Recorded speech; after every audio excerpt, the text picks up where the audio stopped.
tomorrow, with our regular season. We feel really good about what happened with our 2 exhibition games.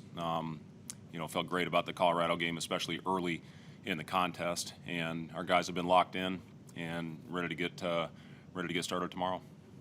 Did you guys maybe get accomplished over this last week since the Colorado game that you wanted to do? Well, we've been able to address a lot of things. Obviously the rebounding is something that will get tested again tomorrow.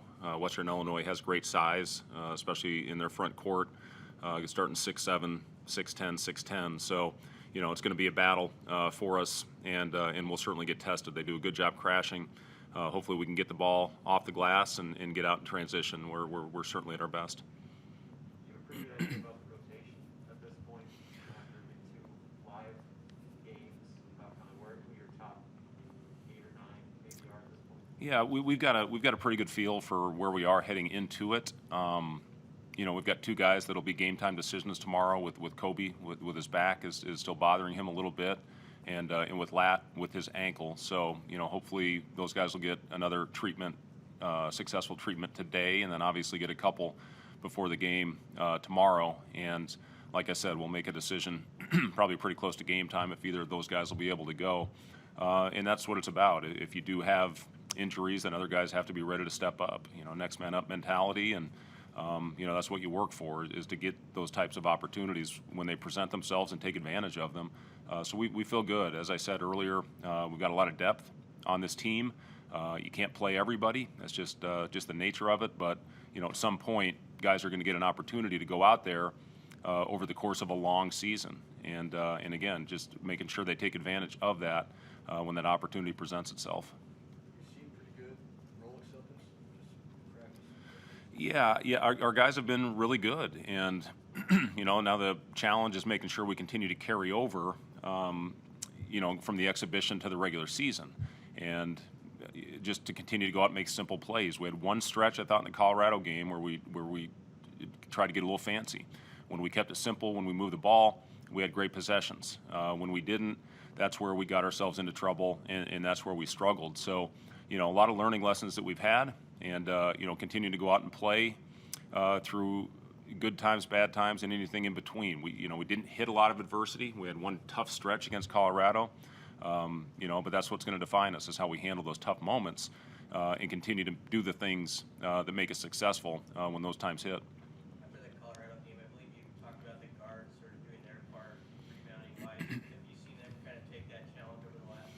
Yeah, that was a big part of it. I thought our bigs really battled. When I look back at the film, and Derek and Wilhelm specifically, I thought those guys did their job of getting into bodies, and then our guards, whether they leaked out or did not create contact to create that rebound area, that's where a lot of those second chance opportunities came with Colorado with the 23 offensive rebounds.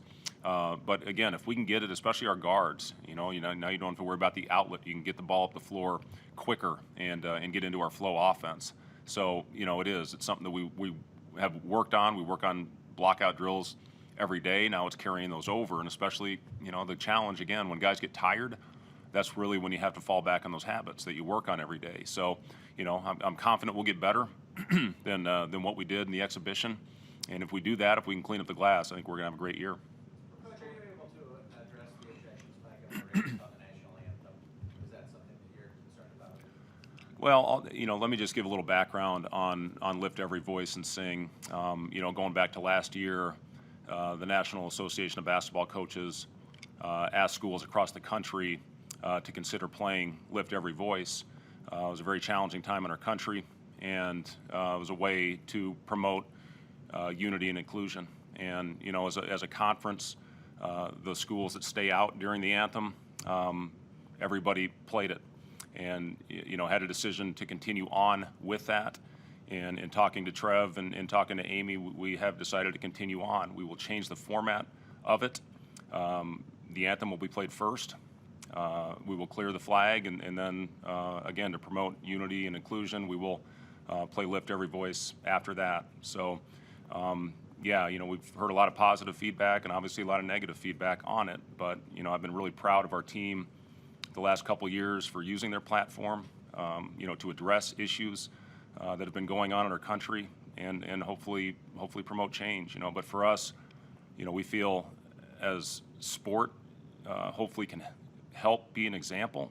We have players from all over the country, all over the world, that have to come together and play for each other and be one and come together. And obviously we need to be better in our country in that area. So again, in talking to Trev, Amy, we have decided to, but we will change the format of it.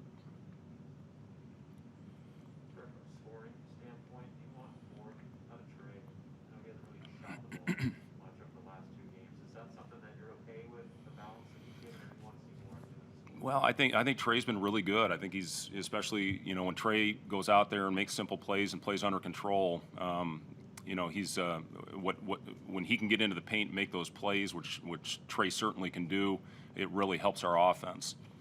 You know, he is shooting the ball well right now. He just really hasn't had a lot of opportunity, but I've been proud of him for not trying to force the issue and just take what the defense is giving him.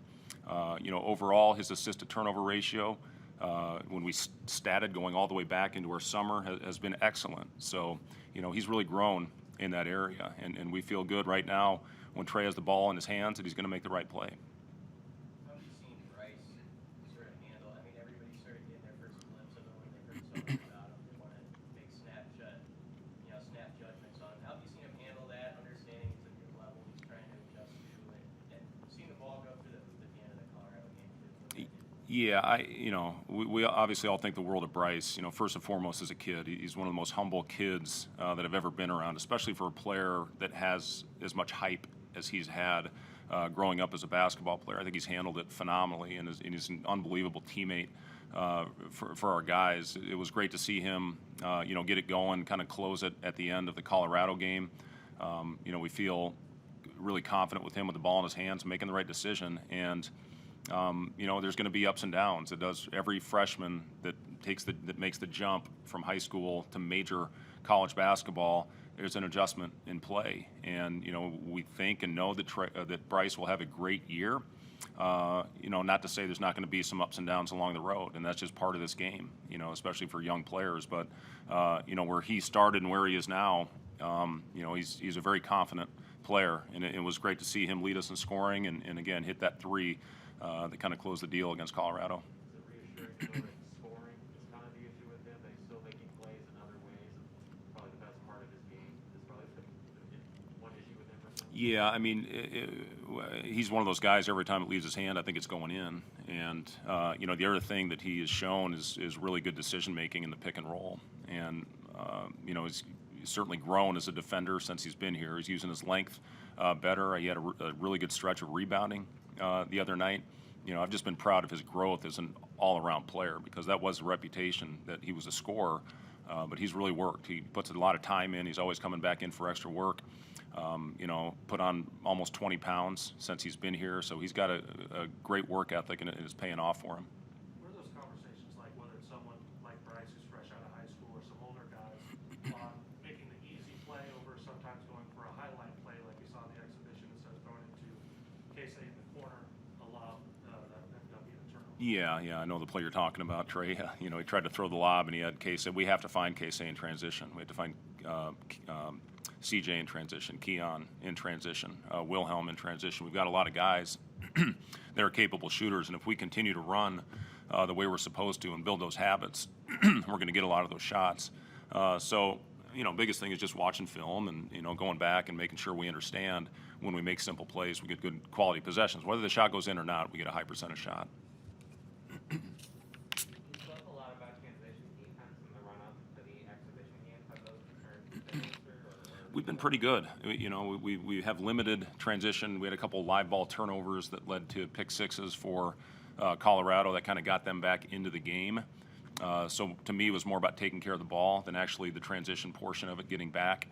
But you know, for the most part, I've been very pleased with our early season transition defense. And generally, that's where you, after you watch and play other opponent, where you see a lot of growth. Now, you know, those teams were more opportunistic running teams.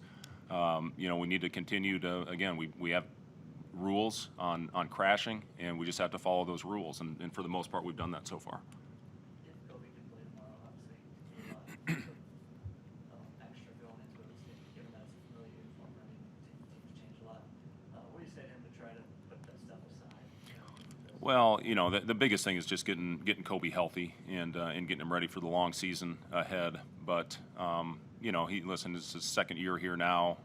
You know, felt he had some great moments for us a year ago, and you know, the priority right now is just making sure we get Kobe healthy. All right, thank you guys.